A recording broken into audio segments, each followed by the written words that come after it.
aujourd'hui, qu'est-ce qui peut motiver ceux-là qui ne se sont pas inscrits en 2024 à le faire dès aujourd'hui? Ou bien depuis ce matin, qu'est-ce qui pouvait avoir amené certains Camerounais à se dire, bon voilà, je dois m'inscrire sur une liste électorale 2025? Serge, alors, vous nous amenez là à fouiller dans le portefeuille des facteurs qui concourent à la désaffection politique ou au désengagement politique, parce que c'est là le nœud du problème des Camerounais qui n'arrivent pas ou qui ne veulent pas du tout s'inscrire sur les listes électorales.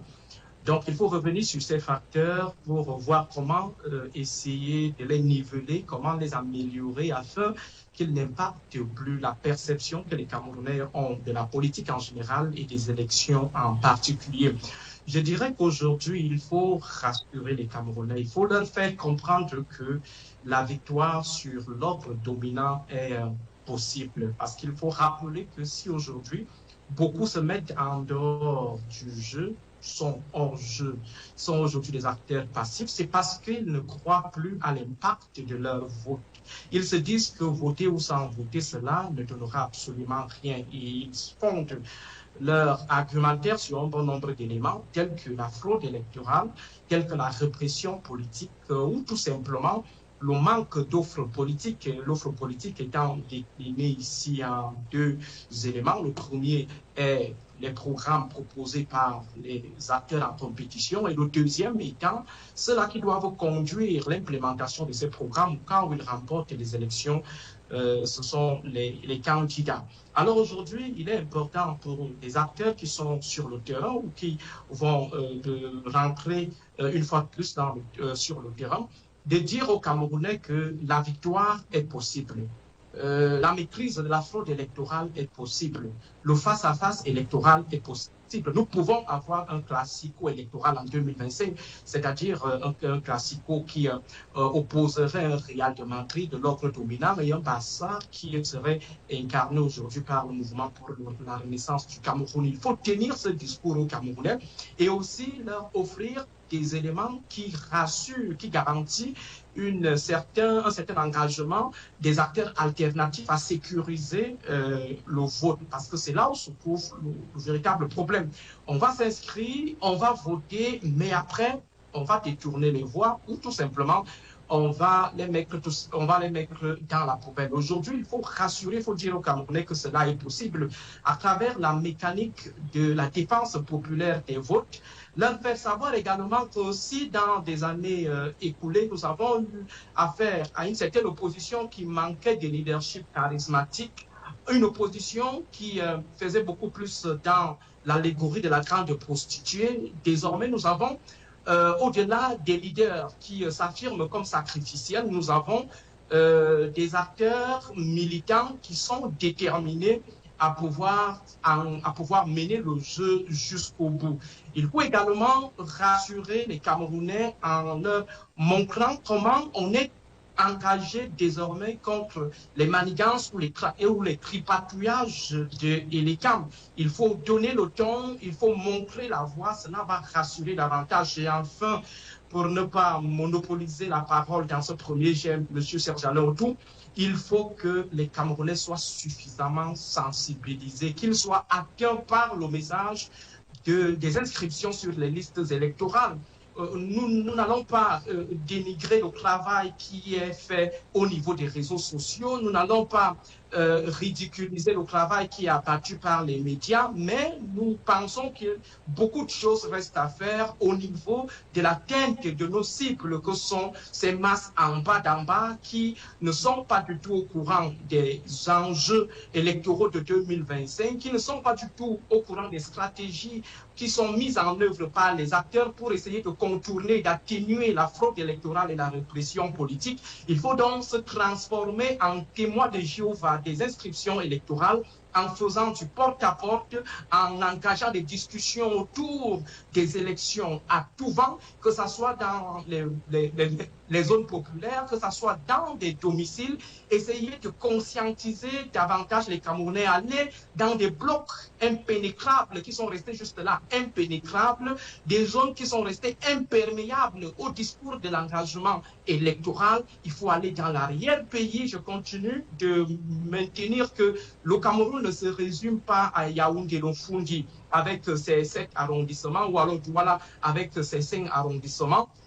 Et, le Cameroun, c'est 58 départements. Il faut que les acteurs investissent ces zones qui sont restées comme des no man's land de l'ordre dominant pour essayer de conquérir les nini. J'insiste bien sur les nini, c'est-à-dire ces acteurs qui sont découragés, qui sont déçus du jeu électoral et qui ont estimé à un moment donné que nous sommes ni pour le pouvoir, ni pour l'opposition.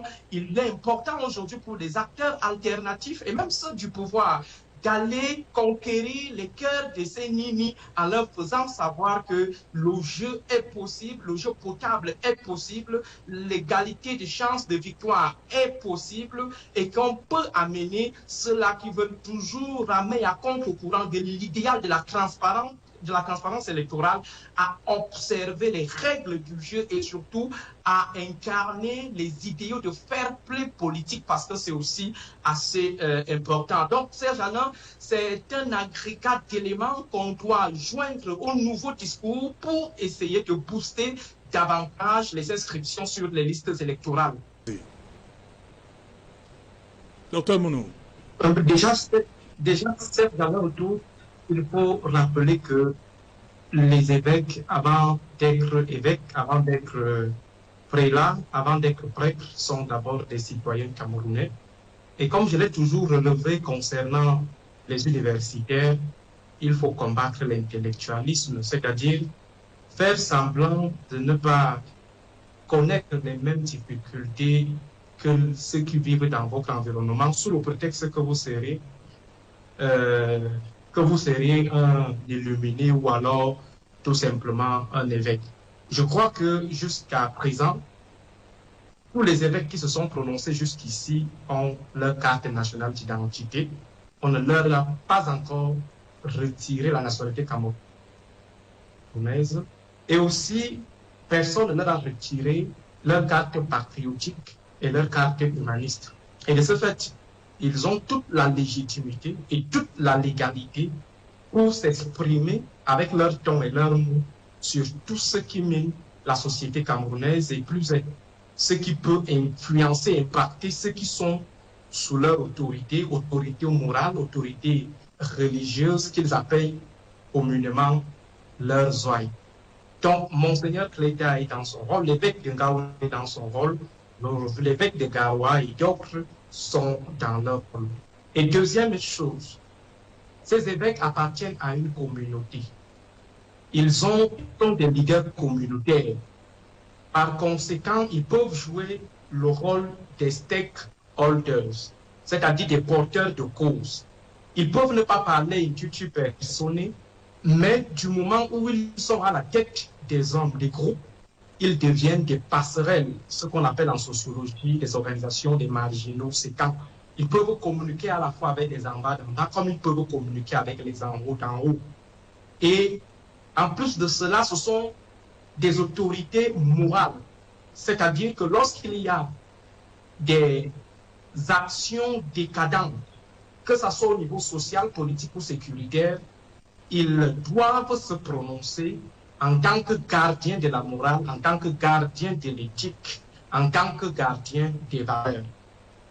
Maintenant, il y a que le Cameroun est en train d'amorcer une pente très tumultueuse, une pente très difficile qui peut déboucher sur une crise plus difficile que celle du Nozo. Alors, est-ce qu'il faut attendre d'abord que le feu prenne tout le territoire national avant de se prononcer? Est-ce qu'il faut, à un moment donné, jouer les silencieux complaisants avec l'ordre dominant? Je crois que les évêques sont en train de se prononcer. Et ce discours s'adresse à la fois à Paul Biya et ses hommes, et aussi au peuple camerounais. À Paul Biya, il est question de lui faire comprendre que, Monsieur le Président, 42 ans, nous pensons que c'est un peu de gros en termes de rendement, en termes de rentabilité à la tête de l'État. La moisson n'est pas du tout fructueuse. Et qu'il est important aujourd'hui que vous preniez acte de l'échec, de votre échec à la tête de l'État. Maintenant, au peuple camerounais et aux autres acteurs, les évêques sont en train de montrer la voie. Ce qu'on appelle en béti l'interbossou. L'interbossou, c'est ceux qui se placent devant et qui montrent la voie. Monseigneur aujourd'hui comme un interbossou. Et maintenant, il va falloir que le peuple suive la voie de ceux-là qui ne sont pas cette fois-ci les partisans, qui ne sont pas dans une compétition électorale, qui ne sont pas des concurrents politiques, ce sont des neutres, les acteurs de la société civile. Alors le peuple camerounais doit donc comprendre que les différentes dénonciations qui ont été souvent formulées ne sont pas seulement du fait des acteurs qui veulent la place de Paul Biya. Il y a aussi des acteurs qui sont soucieux de la bonne marche du pays, que le peuple entende, que le peuple écoute, que le peuple comprenne finalement l'appel des évêques. Et que les partis concurrents à l'ordre dominant, au parti dominant, acte de ce courage qui vient plutôt de la société civile. Il est incompréhensible que, comme je le notais tout à l'heure, je l'indiquais, nous avons 300 partis politiques, nous avons des leaders qui naissent chaque jour, qui annoncent leur candidature chaque jour, mais au niveau de la construction de la masse critique ou de la masse qui doit établir le rapport de force pour un face-à-face équilibré entre l'ordre dominant et les forces alternatives, qu'on ait plutôt un vide ou qu'on ait juste 2 ou 3 têtes. Aujourd'hui, on a l'impression que dès qu'on a cité Tomaino Damjoya, Maurice Kamto, Kabla Libi, Joshua aussi, on n'a plus rien à citer. Pourtant, nous avons plus de 300 partis politiques.